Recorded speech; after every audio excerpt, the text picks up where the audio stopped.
तो आज हम पढ़ेंगे द्रव्य के तापीय गुण का वो लेक्चर नंबर दूसरा। तो आशा है कि आप पहले लेक्चर अच्छे से पढ़ के आए होंगे। और जैसा कि मैंने आपसे बोला था कि एनसीईआरटी जो है पढ़िएगा मेरे साथ। तो आशा है कि आपने एनसीईआरटी भी पढ़ ली होगी और आप वो पढ़ कर आए होंगे। शुरू करते हैं आज हम अपने लेक्चर नंबर 2 से, जिसका जो है मैंने आपको बताया था आज हम पढ़ेंगे आदर्श गैस समीकरण तथा परम ताप। सबसे पहले आदर्श गैस समीकरण समझने से पहले हम समझेंगे गैस के आचरण और तापमापी। अब देखिए, जैसे कि हमने ऊर्जा और तापमापन के बारे में रुकिएगा के बारे में पिछले वीडियो में पढ़ा था। तो फिलहाल ये देखिए, कांच में द्रव्य तापमापी और गैस आधारित तापमापियों के बीच अंतर के बारे में संक्षिप्त परिचय। अब कांच द्रव्य तापमापी वो होता है जो आपने अपनी स्कूल या कहीं की उसमें देखा होगा, जब आप लैब वगैरह में गए होंगे। तो हमने कांच में द्रव्य तापमापी देखा होगा, जो कि साधारण तापमापी हर जगह इस्तेमाल किया जाता है। गैस आधारित तापमापियों के बीच जो है अंतर यह होता है कि जो हमारे कांच में जो द्रव्य तापमापी होती हैं, वो प्रसार गुणों के कारण विभिन्न तापों पर भिन्न पाठ्यक्रम व पाठ्यांक दिखाते हैं। जबकि जो गैस आधारित तापमापी होती हैं वो सदैव एक ही तापांक दिखाती हैं। ये दूसरा पॉइंट है, इसी पर आधारित है कि गैस आधारित तापमापी जो है सदैव एक ही तापांक दिखाते हैं। जबकि कांच में द्रव्य तापमापी प्रसार गुणों के कारण विभिन्न तापों पर विभिन्न पाठ्यांक दिखाते हैं। अब विभिन्न गैसों का जो है कम घनत्व पर समान प्रचर आचरण ये होता ही है। और महत्वपूर्ण बिंदु जो हमारी इसके बाद निकल कर आती है वो यह होती है कि गैस कम घनत्व पर समान प्रसार आचरण दिखाती है। ये बहुत ही महत्वपूर्ण बिंदु है, जैसा कि यहाँ पे लिखा भी हुआ है हमने महत्वपूर्ण बिंदु। तो आपको इसको हमेशा याद रखना है। अब जो सबसे महत्वपूर्ण चीज है, जो संबंध जो हम पढ़ने वाले हैं, वो है बॉयल्स का नियम। पीवी संबंध मतलब ये जो है आपको समझ में आएगा, ये जो है गैस का दाब और आयतन में जो है बताएगा कि इनमें क्या संबंध होता है। अब दाब और आयतन के बीच संबंध, ये संबंध बॉयल्स ने दिया है। बॉयल्स जो है हमारे साइंटिस्ट। तो बॉयल्स के नियम का जो है स्पष्टीकरण क्या था। जब तापमान को नियत रखा जाता है, नियत मतलब जब तापमान को बदला नहीं जाता, तापमान एक समान रहता है, तो गैस का दाब और आयतन एक दूसरे के जो है व्यक्तक्रम अनुपाती होती है। मतलब अगर एक बढ़ेगा तो दूसरा घटेगा, दूसरा घटेगा तो पहला बढ़ेगा। जैसे कि अगर मैं अब लिखूं तो कुछ ऐसा होता है कि एक दूसरे के व्युत्क्रम अनुपाती होती है, गैस का दाब और ये रहा आयतन। अब क्या हुआ, अगर मैं इसको चाहूं तो इसको यहाँ पर गुणा कर सकता हूँ। तो ये क्या हो जाएगा, पीवी। अब मैं चाहूँ तो डायरेक्टली जो है ये एक दूसरे के जो है व्यक्तिगत अनुपाती है। तो ये यहाँ एक जो है नियतांक आएगा, को हम के सी अपने मन से जो भी आप लिखना चाहें लिख सकते हैं। तो ये जो है अपनी यहाँ लिखी हुई है जो समीकरण की जो पी वी पी गुणे वी बराबर नियतांक। नियतांक कुछ भी चुन सकते हैं, आप पर है आपको क्या रखना है। तो बॉयल ने इस संबंध को खोजा था और इसे उनके नाम पर बॉयल्स नियम कहा जाता है। और यहाँ पे बॉयल का नियम दर्शाने वाला एक ग्राफ दाब और आयतन के बीच उल्टा संबंध दिखाता है। कि उल्टा संबंध कैसा, कि अगर एक बढ़ेगा तो दूसरा घटेगा और दूसरा घटेगा तो एक बढ़ेगा। वो हम ग्राफ आपको आगे दिखाएंगे। अब आता है हमारा चार्ल्स का संबंध, ठीक है। तो चार्ल्स का संबंध मतलब अपना ये क्या है, जैसा कि पिछला वाला संबंध हमने देखा था। ओके जरा, और पिछला संबंध जो हमने देखा था वो किसके बीच था, गैस का दाब और आयतन के बीच था। और ये किसके बीच है, ये अपना ताप और आयतन के बीच है।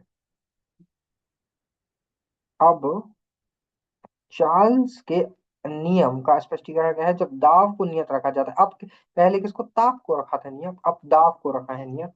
तो किसी गैस का आयतन उसके तापमान के अनुपाती होता है। तो जैसे कि यहाँ पे समीकरण दिखाया भी गया है।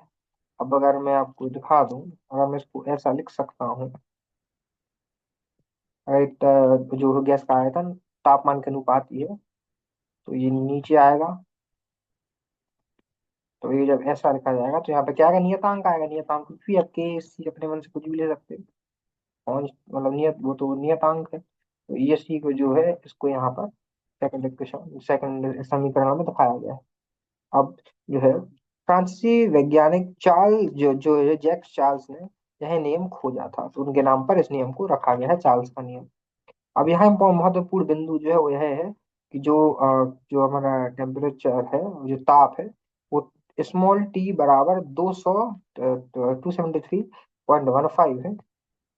और जो इसमें टी जो है, पी सेल्सियस जो है मापक्रम डिग्री सेल्सियस में ताप होता है।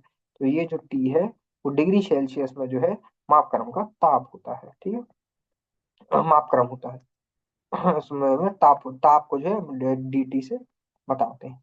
अब चार्ल्स का नियम जो है दर्शाने वाला एक ग्राफ जो आयतन और तापमान के बीच सीधे संबंध को दर्शाता है, वो दोनों अब हम आपको इस नियम के बाद जो आपको मैं दिखाई देता हूँ। क्योंकि मैं आदर्श गैस के बाद आपको सारे ग्राफ दिखा दूंगा। अब इस चीज को इसको खत्म करते हैं।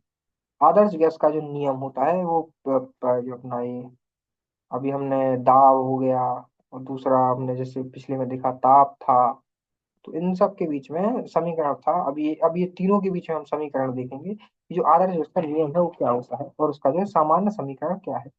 आदर्श गैस का जो नियम का स्पष्टीकरण है वो है, कम घनत्व पर गैस बॉयल्स और चार्ल्स के नियमों का पालन करते हैं और इन दोनों का एकल संबंध में समायोजित किया जा सकता है, ठीक है। तो समीकरण क्या होता है, पी वी बटा टी बराबर नियतांक। अगर आप ऐसे भी इसको लिख सकते हैं कि पी वी, इसको ऐसा लिखा और इसको नीचे लेके आया तो क्या हुआ, बस जो यहाँ पे लिखा है। अब नियतांक में आप कुछ भी लिख सकते हो। और वहाँ व्याख्या क्या है कि आदर्श गैस समीकरण एक सामान्य रूप में दिया जा सकता है जो किसी भी कम घनत्व की गैस की मात्रा पर लागू हो सकता है। अगर कोई गैस का कम घनत्व है उसकी मात्रा पर भी लागू होता है। समीकरण जो है पीवी बटा एन, पीवी बराबर एन आर टी, ये होता है जो समीकरण। यहाँ एन जो है गैस के मोल की संख्या है, और आर जो है गैस स्थिरांक है, जो कि वैल्यू जो है फिक्स हमेशा स्थिर होती है, गैस स्थिरांक है। महत्वपूर्ण बिंदु यहाँ यह है कि यहाँ जो टी है वो कैपिटल टी जो है, बड़ी टी बराबर स्मॉल टी बराबर 273.15 है। यहाँ पर टी पी सेल्सियस मापक्रम डिग्री सेल्सियस में माप है। आदर्श गैस समीकरण दर्शाने वाला एक चित्र जिसमें सभी चार पी पे जो अपना दाब और अपना ताप सब कुछ के जो है बीच में संबंध दिखाया गया है। अब तीनों ग्राफ में आपको यहाँ पे दिखाने वाला हूँ। ये देख, सबसे पहले हम ये इसको समझेंगे। जो हमने अभी निकाली तो पी वाई बी बटा टी, तो हम इसको जब दर्शाएंगे जैसे मैंने आपको बताया नियतांक, तो उसमें नियतांक क्या लिया हुआ है, म्यू इंटू गैस जो है गैस का स्थिरांक। अब देखिए, अब इसको ताप को मुंह पर ले गए तो पीवी बटा जो है अपना ये म्यू गैस स्थिरांक और ताप। यहाँ म्यू गैस के प्रतिदर्श में मोल की संख्या है, ये जो है ये मोल की संख्या है। और आर को जो है जो है सार्वत्रिक गैस स्थिरांक कहते हैं, जिसकी जो है मात्रा यह होती है जो आपके सामने लिखी हुई है। इसकी यूनिट और के साथ आपको इसको याद रखना है, मतलब उसका वो पूरा याद रखना है। केवल 8.3 एक याद मत रखना है, इसको पूरा याद रखना है और उसको पूरा ही लिख कर आना है। अब समीकरण 10.2 में आपको जो है और किया, हाँ, समीकरण 10.2 जो हमने जाना है कि दाब पर आयतन का जो है ताप के अनुपाती होती है, मतलब जो है ये हमने अभी दो समीकरण देखा था, इसी की बात चल रही है। और यहाँ संबंध किसी नियत आयतन गैस तापमापी में तापमापन के लिए गैस जो है के उपयोग को स्वीकार करते हैं। किसी गैस का आयतन नियत रखने पर जो है हमारा जो ये दाब होता है, ये किसके किसके होता है, नियंत्रण ताप के जो है नियंत्रण ताप प्राप्त होता है। और जैसा कि मैं आपको दिखाना चाहूंगा, ये जैसे हमने पिछले में देखा, रुकिए, यहाँ पर हमने देखा कि अनुपाती हो जाती है, तो वैसे ही यहाँ जो है दाब यह ताप के अनुपाती होती है, तो वो हमको प्राप्त होता है इस जो है इस संबंध के बाद। इस प्रकार किसी नियत आयतन गैस तापमापी में ताप को दाब के पदों में मापा जाता है। अब बारी हमारे सारे चित्रों की, तो ये आप देख सकते हैं यहाँ पर, रुकिए, कि जैसे चित्र जो हमें लगाया है 10.2, तो यहाँ पर देख सकते हैं हम। पहले मैं इसको हटा दूं तो आपको क्लियर दिखेगा। रुकिए, अब देखिए वहां पर चित्र 10.2 है। नियत आयतन पर रखी किसी कम घनत्व की गैस के दाब पर आयतन के बीच ग्राफ, जो कि आप देख सकते हैं एक सीधी रेखा जो है गई हुई है। यहाँ पर जो है 273.15 से शुरू हुई और ये सीधी जाती जा रही है। दाब और ताप में जो है सीधा सीधा आपको दिख रहा है क्या जो है संबंध होता है। अब अगर आप इसमें एक चीज देखें, अगर मैं तीन अलग अलग गैस लेता हूँ, तो इन तीन अलग अलग गैसों में जो है अलग अलग है नियम हमेशा वही है कि ये जो है लाइन सीधी जाएगी, क्योंकि ये दाब और ताप के बीच में नहीं होता है। लेकिन आप ये देखिए, दाब तथा ताप के बीच ग्राफ का उल्लेखन तथा कम घनत्व की गैस के लिए रेखाओं का वही वर्षन समान परम शून्य ताप को संकेत करता है। अब देखिए, ये सारी गैस का जो है अलग अलग घनत्व है, लेकिन अगर आप इसको देखेंगे कि ये जा कहाँ रही है, सेम बिंदु पर। तो यही जो है आपको चीज नोट करनी है, हम सबको याद रखना है। गैस का जो अलग अलग जो है घनत्व हो, अलग अलग वो हो, लेकिन वो अलग अलग तरीके से जाएंगी, उठेंगी। उनका दाब अलग अलग होगा, लेकिन वो हमेशा ताप से सीधी रेखा में जाएंगी और एक ही बिंदु से निकलेंगी। अब अगर हम नीचे देखें तो चित्र 10.2 में दर्शाए अनुसार इस प्रकरण में दाब और ताप के बीच ग्राफ एक सरल रेखा होता है, जो कि आप सरल रेखा देख सकते हैं आपके सामने। चित्र 10.2 सरल चित्र। अब जो है वास्तविक और आदर्श गैस में अंतर क्या होता है। अब निम्न तापमान पर वास्तविक गैसों में माप और आदर्श गैस नियम के अनुसार मापों में अंतर पाया जाता है। अब अंतर तो पाया जाता है, तो मतलब बिंदु क्या है इसकी। और विस्तृत ताप परिसर में गैस का व्यवहार रेखिक जो है प्रतीक होता है। यदि गैस गैसीय अवस्था में बनी रहे तो ताप घटने पर दाब शून्य होगा। अगर ताप घटेगा तो दाब शून्य होगा, अगर यदि गैस आपकी जो है गैसीय अवस्था में बनी रहे। अब देखिए परम शून्य और इसके गुण। सरल रेखा को वही वर्षित करते करके आदर्श गैस के लिए परम निम्न ताप प्राप्त किया जा सकता है। अब मैं आपको दिखाता हूँ, समझाता हूँ। यह तापमान -273.15 डिग्री सेल्सियस है और इसे परम शून्य कहा जाता है, कि इसके आगे नहीं जा सकते। यह जो है परम शून्य इसको हम कहते हैं। और महत्वपूर्ण बिंदु क्या है कि परम शून्य वह स्थिति है जहाँ सभी आणविक जो है गतियां रुक जाती हैं। यह वह टेम्परेचर, वह जो ताप है जिसके बाद सारी की सारी आणविक गतियां रुक जाती हैं। इसके बाद कोई भी आणविक गति काम नहीं करती, तो इसको इसलिए हम परम शून्य कहते हैं। इसको आपको याद रखना है, बहुत महत्वपूर्ण लाइन है और एग्जाम में भी आपके पूछी जा सकती है परम शून्य के बारे में। अब लॉर्ड केल्विन और परम ताप मापक्रम।